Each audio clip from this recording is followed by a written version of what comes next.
Welcome to Brainista, the podcast that brings quick reviews of recent scientific publications for the medical mind, for doctors, nurses, and all you other brainiacs in healthcare.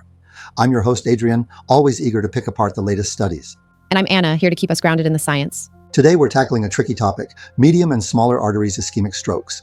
By that, following the arterial segments addressed in the two papers that occupy our time today include non-dominant or co-dominant M2s and more distal, M3s, M4s, A2s, A3s, P2s, and P3s. About 70% of all were M2s and M3s in the distal trial. And in the ESCAPE-MEVO trial, 84% were M2s or M3s. See screenshots for further information from each publication. Are we over-treating them? Should we be less aggressive with our interventions? Exactly, Adrian. We know that endovascular thrombectomy, or EVT, is a game changer for large artery occlusions. These are the blockages in the big highways of the brain, such as the ICAs, M1S, vertebral, and basilar arteries. But what about the smaller side streets, the medium and distal arteries? That's where the evidence gets murky, despite how clear it is for large artery strokes. I'm referencing two big studies here, both published in the New England Journal of Medicine in 2025.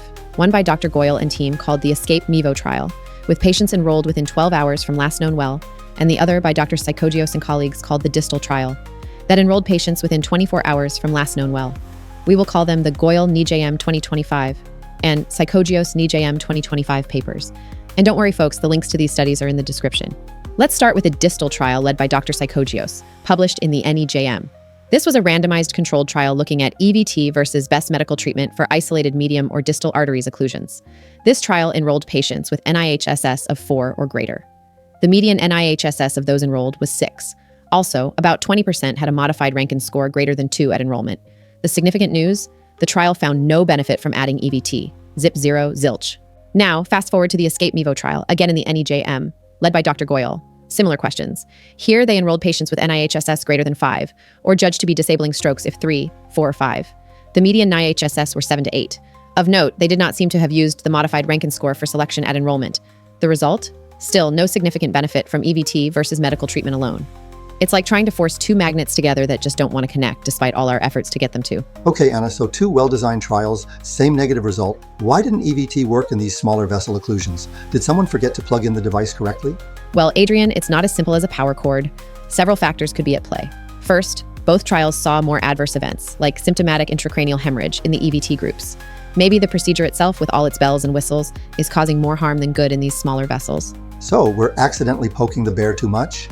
The treatment becomes the problem, not the solution. Maybe we need to develop new technologies or optimize our current devices and techniques. Precisely. Second, think about the challenge of actually achieving reperfusion in these distal vessels. They're tiny, winding, thinner-walled, and often difficult to navigate.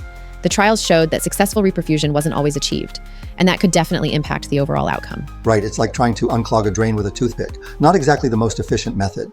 And finally, we have to consider workflow times. Both trials struggled with getting patients treated quickly enough, and every minute counts. If it takes too long to get the device in place, the potential benefit might be lost. It's like trying to revive a plant that's been left in the sun for too long.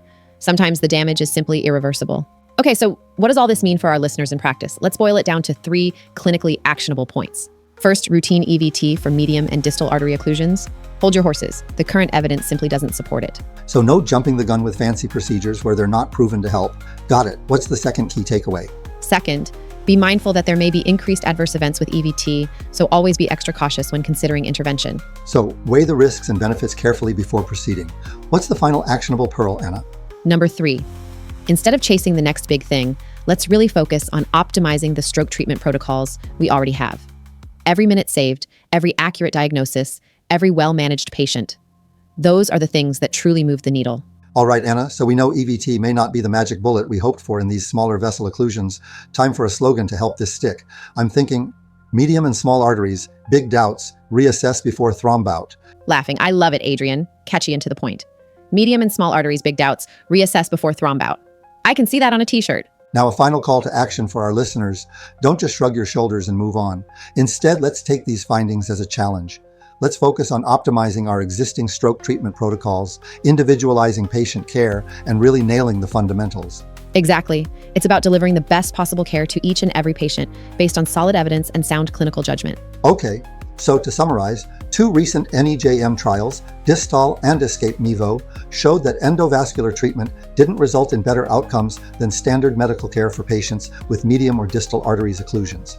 We discussed possible reasons why EVT failed, including adverse events, difficulty achieving reperfusion, and workflow challenges. And we established 3 clinically actionable points and a catchy slogan to remember it all. And that's a wrap for today's Brainista. Disclaimer and bibliography in the description. Thank you for joining us.